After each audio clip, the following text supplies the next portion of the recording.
Assalamualaikum warahmatullahi wabarakatuh. Saya Dr. Uli. Kali ini kita akan membahas makanan yang terbaik untuk diabetes. Selain bergizi, banyak nutrisinya juga bisa membantu kita untuk mengendalikan gula darah supaya stabil. Dan ini tidak hanya bagus untuk yang diabetes, bagus juga untuk Anda yang mungkin pengen nurunin berat badan. Pengen tahu apa aja? Oke, kita simak bareng-bareng. Nah, dia yang pertama kita ada namanya brokoli. Nah, kalau tahu brokoli pasti tahu banyak manfaatnya. Nggak cuma brokoli tapi juga kecambahnya juga termasuk ya. Kenapa brokoli bermanfaat? Karena mengandung namanya sulforafan. Sulforafan ini adalah antioksidan yang bisa melawan radikal bebas. Nah, kepada pasien diabetes gula terlalu tinggi, gula yang terlalu tinggi di darah ini bisa menumpuk di jaringan-jaringan, termasuk di sel-sel pembuluh darah. Nah, penumpukan gula darah ini bisa menimbulkan banyak radikal bebas. Dan radikal bebas ini yang merusak sel-sel dan akhirnya menimbulkan banyak komplikasi.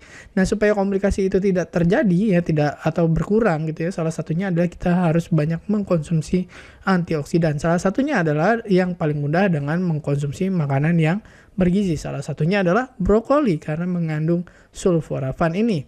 Nah, selain itu juga, selain dia melawan radikal bebas, dia juga bisa membantu meningkatkan sensitivitas insulin. Nah, pada pasien diabetes tipe 2 dan pasien yang mungkin sedang obesitas, kegemukan, sama-sama ada penurunan sensitivitas insulin.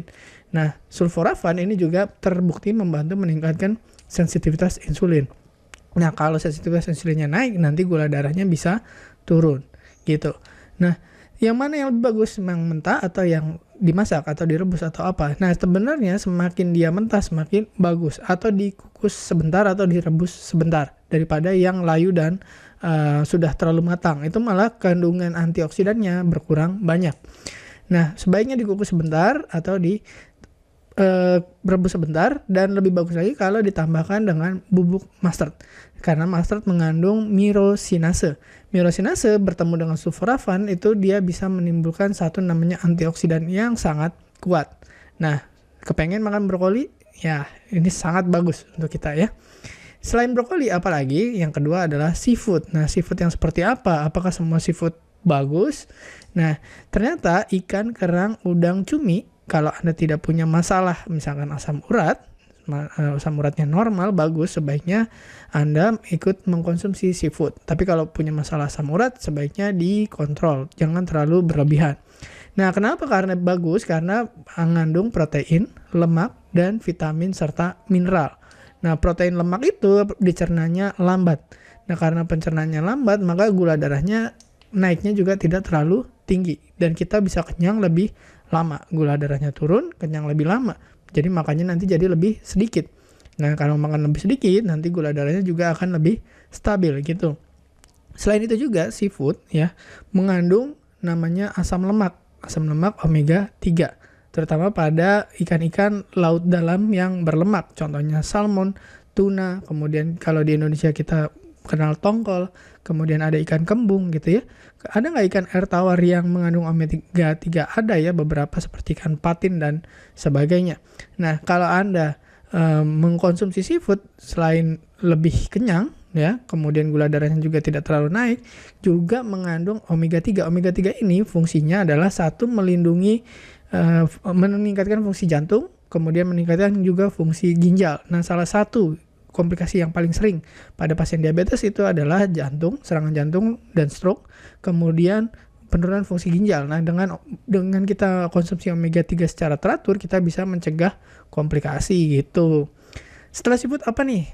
Apalagi makanan yang harus kita konsumsi. Jadi kalau Anda punya diabetes atau obesitas, salah satunya adalah labu parang. Labu parang itu mengandung banyak polisakarida, yaitu gula yang lebih kompleks. Jadi kalau yang gula sederhana seperti glukosa itu diserap dengan sangat cepat ke dalam tubuh, gula darah kita jadi naik. Nah, sementara kalau labu parang ini gulanya yang kompleks, namanya polisakarida. Jadi kita makan, diserap di darah lebih lambat. Nah, kalau diserap lebih lambat, maka gula darah juga tidak terlalu naik. Nah, kebanyakan orang yang makan polisakarida seperti contohnya labu parang ini, gula darahnya bisa turun 35% ya. Nah, biji labu ya, selain kita tadi bahas sudah buahnya, bijinya juga bermanfaat karena mengandung lemak dan protein. Tadi kita udah bahas lemak dan protein membuat kita kenyang lebih lama. Kalau kenyang lebih lama, gula darahnya juga jadi turun. Karena apa? Karena kita berhenti makan. Gitu. Kalau kita terlalu banyak makan karbohidrat itu kenyangnya lama. Tapi kalau lemak dan protein itu kita bisa kenyang lebih cepat. Dan jangka waktu kita untuk merasa lapar lagi itu jadi lebih lebih lama untuk merasa kenyang gitu. Apalagi nih habis labu. Nah, ternyata kacang-kacangan ya. Kacang-kacang banyak ya, ada kacang tanah, ada kacang mede, ada kacang walnut ya. Nah, yang paling sering kita temui itu misalnya kacang tanah, kacang mede dan almond itu semua punya manfaat terutama untuk pasien diabetes. Karena apa? Karena semuanya bisa menurunkan gula darah. Ya, entah gula darah puasa dan 2 jam setelah makan. Nah, walaupun butuh penelitian lebih, sebenarnya apa sih mekanismenya kenapa kok kacang-kacangan bagus ya, termasuk kacang macadamia, termasuk edamame, ya, kenapa kok bisa, itu masih butuh penelitian lebih lanjut. Tapi sudah dibuktikan bahwa orang-orang yang mengkonsumsi kacang-kacangan, itu gula darahnya bisa lebih rendah gitu, daripada yang nggak makan kacang-kacangan. Apalagi setelah kacang. Nah, pernah dengar sayuran namanya okra?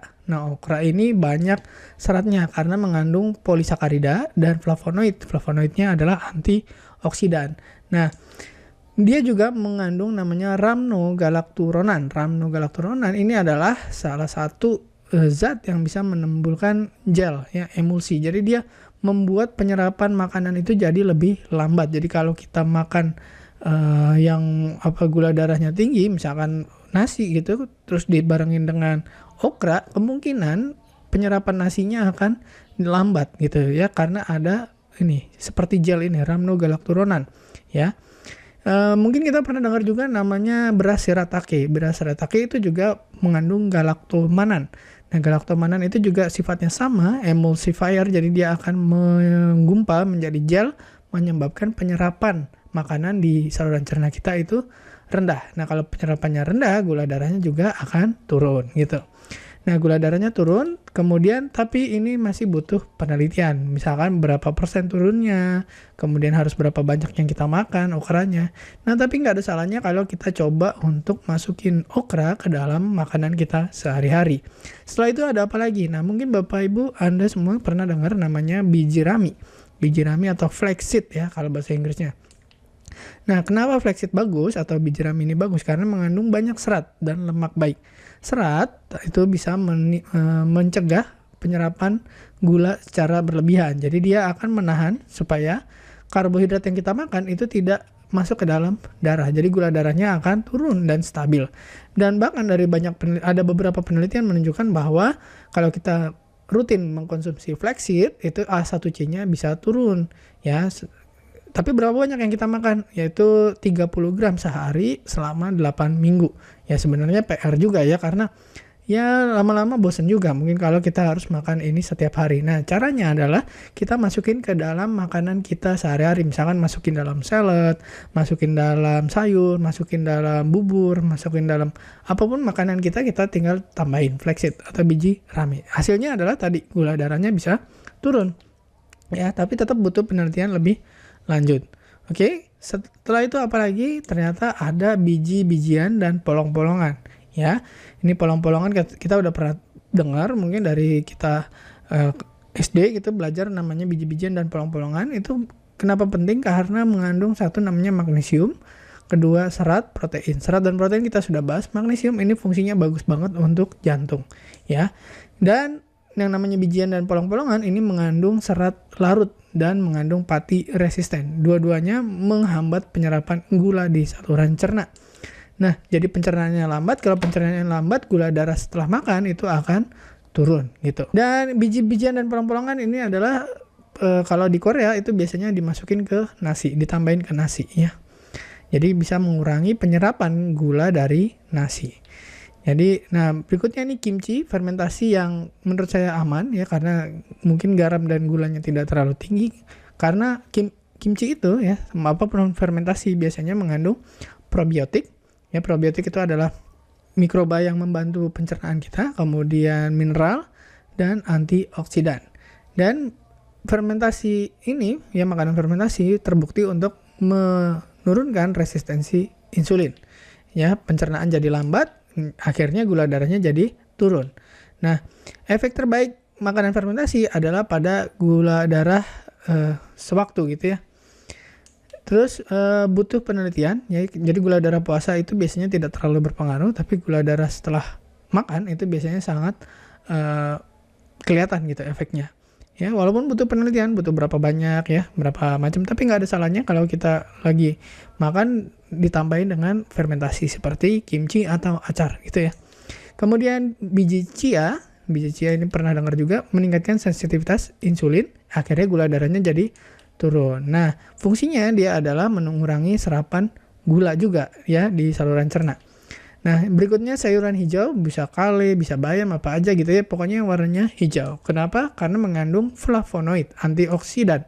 Yang antioksidan ini juga selain mengurangi komplikasi, juga meningkatkan sensitivitas insulin. Nah, hasilnya adalah gula darah setelah makan ya 2 jam itu biasanya akan turun. Nah, kalau kita makan pakai karbo, tambahin sekitar 7-14 gram. Ya kalau males ngitung, kira-kira 2 kali lipat dari karbohidratnya sebenarnya. Karena fungsinya adalah mengurangi serapan gula dari karbo. Jadi pilihannya banyak. Kalau kita pengen makan nasi, boleh nggak? Boleh. Ya caranya adalah tadi, boleh pakai biji-bijian, boleh pakai kimchi, boleh pakai sayuran hijau ya. Yang penting ada lawannya dari karbonya itu, supaya tidak terserap semua ke dalam darah. Berikutnya buah-buahan. Buah apa yang paling direkomendasikan? Buah beri. Beri ini ada strawberry, blackberry, blueberry gitu ya. Nah, kenapa? Karena mengandung banyak serat, vitamin, dan mineral, serta antioksidannya termasuk yang paling tinggi. Nah, kalau buah-buahan lokal juga banyak ya, seperti alpukat, kemudian jeruk gitu ya. Nah, kenapa? Karena meningkatkan sensitivitas insulin dan menurunkan gula darah 2 jam setelah makan. Karena tadi banyak serat gitu.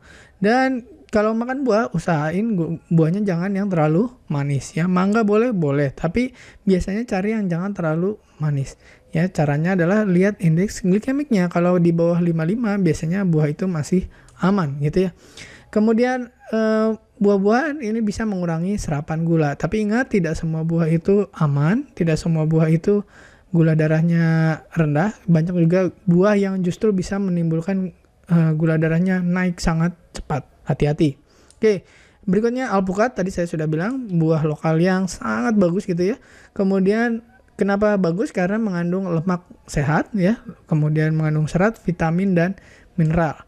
Ya, dengan alpukat ya, itu sensitivitas insulin kita bisa meningkat. Karena apa? Karena kalau kita makan alpukat banyak, kita nggak kepengen lagi makan karbo gitu ya. Gula darah 2 jam setelah makan turun karena banyak serat ya. Kemudian karena banyak lemaknya juga kita kenyang lebih lama gitu ya. Dan pembakaran lemak ini akan dipicu juga oleh lemak baik dari alpukat. Nah, paling penting apa? Bisa mencegah sindrom metabolik karena lemaknya terbakar gitu ya. Nah, kemudian oats itu kita biasa pakai untuk sarapan, berupa serat larut air karena bisa menurunkan A1C, menurunkan gula darah puasa, dan 2 jam setelah makan. Nah, tapi ini yang paling penting, kalau kita beli oats, jangan beli yang instan. Jangan beli yang diseduh ya. Beli yang harus dimasak. Ya, cari oats yang harus dimasak dulu baru bisa dimakan. Itu yang lebih sehat gitu. Nah, berikutnya aneka jeruk ya. Jeruk ini mengandung serat, vitamin, dan mineral. Nah, yang paling penting dia mengandung namanya antioksidan naringenin. Sifatnya banyak, bisa antioksidan, anti kanker, dan lain-lain. Ya, A1C kita turun, sering makan jeruk. Ingat, tapi jeruk jangan yang terlalu manis juga. Terus juga bisa meningkatkan sensitivitas insulin ya. Nah, berikutnya yogurt, ya, kefir, dan turunan-turunannya gitu ya. Nah, kenapa? Karena sudah difermentasi. Kalau susu masih dalam bentuk susu yang segar, itu sebenarnya kurang dianjurkan karena justru malah meningkatkan resistensi insulin. Nah, berapa banyak? Maksimal 600 ml per hari, bisa menurunkan gula darah puasa dan A1C, meningkatkan sensitivitas insulin, dan menurunkan resiko diabetes ya. Kalau yogurt cari yang plain, jangan yang ada rasanya. Kalau yang ada rasanya itu biasanya gulanya tinggi. Oke, berikutnya protein yang paling bagus untuk diabetes adalah telur. Kenapa? Karena mengandung protein, lemak, kemudian vitamin, mineral, dan antioksidan, maksimal 1 butir per hari. Jadi kalau Anda tidak ada keluhan kolesterol, masih boleh sehari 2 butir. Bahkan beberapa menyarankan 5 butir kalau Anda tidak ada hiperlipid, tidak ada lemak berlebih gitu ya di darah, kemudian tidak ada riwayat serangan jantung, 5 butir masih boleh sehari. Ya, tapi minimal ya paling nggak sebutir sehari. Ya, tapi kalau ada pernah serangan jantung, pernah stroke, sebaiknya dikurangin ya, seminggu hanya maksimal 5 butir ya. Bisa menurunkan GDP 4,4% dengan 1 butir per hari itu ya. Terus meningkatkan sensitivitas insulin ya, seminggu 2-4 butir, maksimal 5 kalau Anda punya risiko serangan jantung. Tapi kalau nggak ada, sehari boleh 5 gitu ya. Dan minimal untuk bisa nurunin GDP 4,4% itu kita butuh seminggu itu 2-4 butir telur. Kenapa protein bagus, lemak bagus tadi kita udah bahas ya. Kita kenyang lebih lama, penyerapan gulanya jadi turun gitu ya. Dan makan kita jadi lebih sedikit. Ya, jadi risiko diabetes bisa turun sekitar 40%. Berikutnya buah yang sangat dianjurkan juga adalah apel karena mengandung serat larut air, mengandung asam klorogenik. 1 butir per hari cukup gitu ya. Jangan lebih ya. Terus kemudian 30 menit sebelum makan, kalau bisa makannya justru malah sebelum makan ya. Terus gula darah 2 jam akan turun, tapi ingat limit jangan berlebihan.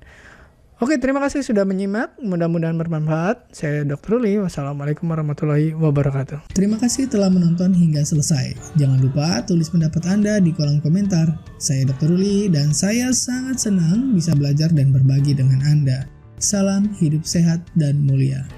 Jangan lupa tekan tombol like, subscribe, lonceng notifikasi, dan ikuti media sosial kami sehingga Anda tidak akan melewatkan ilmu berguna lainnya dari kami. Sampai jumpa di video berikutnya.